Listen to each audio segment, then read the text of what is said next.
नमस्कार साथियों, कैसे हैं आप सभी। आशा करता हूँ आप सभी बहुत अच्छे होंगे। तो देखिए, एक सब्सक्राइबर ने बहुत ही प्यारा कमेंट किया था कि सर जो हमारा एम्पलीफायर होता है आखिर इसमें कितने सेक्शन होते हैं, यानी कितने भाग होते हैं एक एम्पलीफायर के अंदर।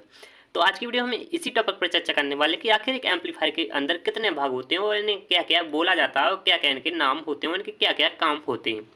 तो नाम तो ऐसी कि आपको पता ही होगा, लेकिन आपको काम पता नहीं होगा, या फिर काम पता होगा तो नाम पता नहीं होगा। तो आज की वीडियो में आपको नाम भी और काम भी दोनों ही पता चल जाएंगे। तो वीडियो को पूरा देखिए और अभी तक आपने इस चैनल को सब्सक्राइब नहीं किया है तो सब्सक्राइब जरूर कर लीजिए, क्योंकि इस चैनल पर इसी प्रकार की वीडियो आपको देखने को मिल जाएंगी। और इस चैनल पर आपको कमेंट के रूप में भी वीडियो देखने को मिल जाती है, यानी आप जो कमेंट करते हैं उसकी वीडियो भी आपको यहाँ पर देखने को मिल जाती है। तो देखिए, सबसे पहले हम बात करते हैं जो हमारे एम्पलीफायर होते हैं 100 वाट से 1000 वाट के बीच में जो एम्पलीफायर होते हैं उन एम्पलीफायरों की बात कर लेते हैं। तो सबसे पहले उन एम्पलीफायर में आपको एक ट्रांसफार्मर देखने को मिल जाता है, यानी जो पावर ट्रांसफार्मर होता है। तो देखिए, यहाँ पर हम कपल्ड एम्पलीफायर की बात करने वाले, ना कि पी एम्पलीफायर या फिर क्लास एच एम्पलीफायर की बात नहीं कर रहे। हम यहाँ पर केवल कपल्ड एम्पलीफायर होते हैं जो विदाउट आउटपुट ट्रांसफार्मर के होते हैं, उन्हीं एम्पलीफायर की बात करने वाले हैं। तो पी एम्पलीफायर की हम किसी अन्य वीडियो में चर्चा करेंगे। तो देखिए, आपके पास ये 1000 वाट का एक 1000 वाट जो कपल्ड एम्पलीफायर होता है उसका ड्राइवर सर्किट आपको नज़र आ रहा होगा। तो चलिए इस वीडियो को शुरू करते हैं। तो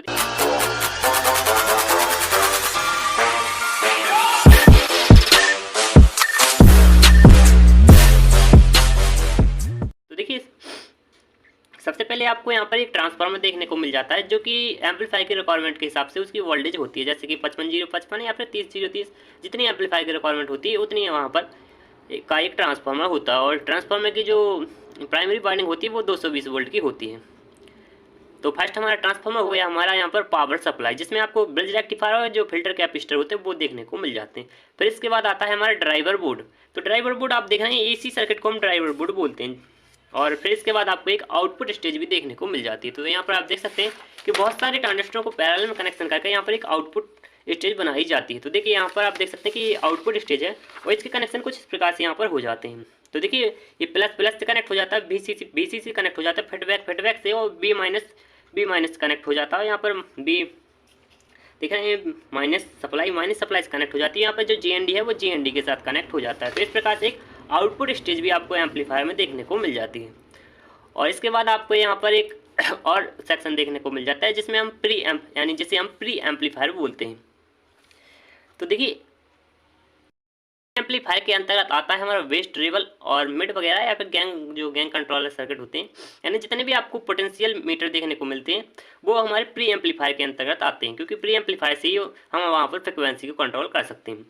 और एक सेक्शन और होता है माइक सर्किट का, समझ में आया होगा। तो आप एक बार काम समझ लेते हैं। तो ट्रांसफार्मर का काम क्या होता है कि पावर सप्लाई यानी वोल्टेज को देना, और पावर सप्लाई का काम क्या होता है कि जो हमारे एसी वोल्टेज, जो ट्रांसफार्मर एसी वोल्टेज को आउट करता है उस वोल्टेज को प्रॉपर डीसी में कन्वर्ट करने का काम पावर सप्लाई का होता है। वहाँ पर ब्रिज रेक्टिफायर और फिल्टर कैपेसिटर लगे होते हैं।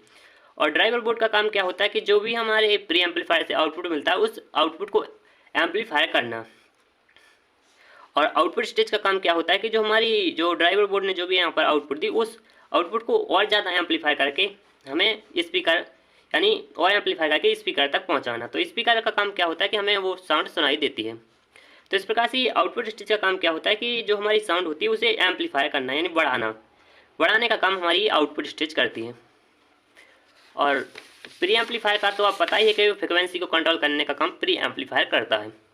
तो आइए अब बात कर लेते हैं जो हमारे 1000 वाट से ऊपर के एम्पलीफायर होते हैं उसमें आपको इतने सारे सेक्शन तो देखने को मिलते हैं, जैसे कि ट्रांसफार्मर हो गया, पावर सप्लाई हो गई, ड्राइवर बोर्ड हो गया, आउटपुट स्टेज भी हो गई, और हमारे जो प्री एम्पलीफायर हो गया वो भी हो गया। इसके अलावा जो आपके 1000 वाट से ऊपर एम्पलीफायर होते हैं उनमें आपको एक स्पीकर प्रोटेक्शन देखने को मिल जाती है, जो कि हमारे स्पीकर को सेफ रखने का काम वहाँ पर करती है। फिर इसके बाद आपको वहाँ पर सॉफ्टवेयर स्टार्टर देखने को मिल जाता है। सॉफ्टवेयर स्टार्टर का काम क्या होता है कि जब हमारा ट्रांसफार्मर होता है वो जब हम उसे पावर सप्लाई देते हैं तो वो ज़्यादा करंट लेता है, जिससे कि हमारी जो वायर वगैरह है जलने के चांसेस वहाँ पर रहते हैं। तो इसीलिए वहाँ पर सॉफ्टवेयर स्टार्टर लगा दिया जाता है, जिससे कि ट्रांसफार्मर में शुरुआत में कम वोल्टेज जाता है, फिर थोड़ी देर में वहाँ पर पूरा वोल्टेज जाने लगता है। और फिर इसके बाद आपको वहाँ पर देखने को मिल जाता है VI लिमिटर, यदि किसी किसी एम्पलीफायर में होता है, किसी किसी में नहीं होता है। तो जिस टॉपिक पर हम डिटेल से चर्चा कर चुके हैं, जिसकी लिंक मैं आपको डिस्क्रिप्शन में अवेलेबल करा दूंगा कि VI लिमिटर क्या होता है।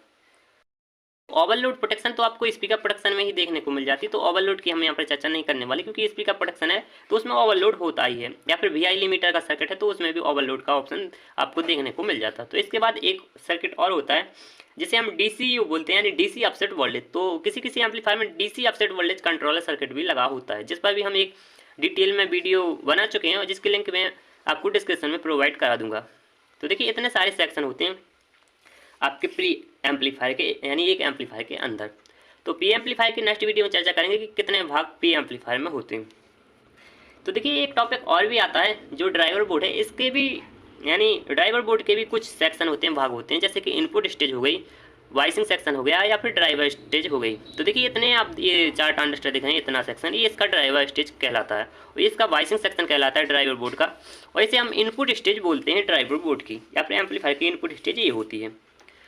तो ऐसे ही तो यदि बात करें तो वीडियो बहुत लंबा हो जाएगा, क्योंकि हर टॉपिक के ट्रांसफार्मर की बात करें तो उसकी सेकेंडरी वाइंडिंग और कोर वगैरह सब कुछ डिटेल में समझेंगे तो बहुत लंबा वीडियो हो जाएगा। तो फिलहाल में आपके डाउट, यानी जो सब्सक्राइबर ने कमेंट किया था उनके डाउट को यहाँ पर बताने की कोशिश करी गई है, और यहाँ पर केवल मुख्य पार्ट ही मैंने बताने की कोशिश करी है।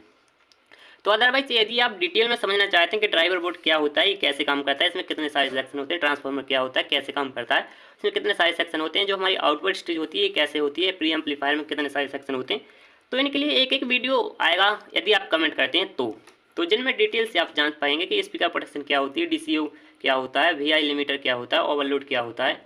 यहाँ पर तो मैंने केवल उनके मुख्य पार्टों के काम और नाम बताएं, लेकिन जिस टॉपिक पर मैंने जैसे कि ट्रांसफार्मर हो गया तो इसके भी कुछ पार्ट होते हैं, पावर सप्लाई के भी कुछ पार्ट होते हैं, तो इन्हें समझना थोड़ा मुश्किल है क्योंकि यहाँ पर वीडियो थोड़ी लंबा हो जाएगा, इसीलिए इस वीडियो में मैं जिक्र नहीं कर रहा हूँ।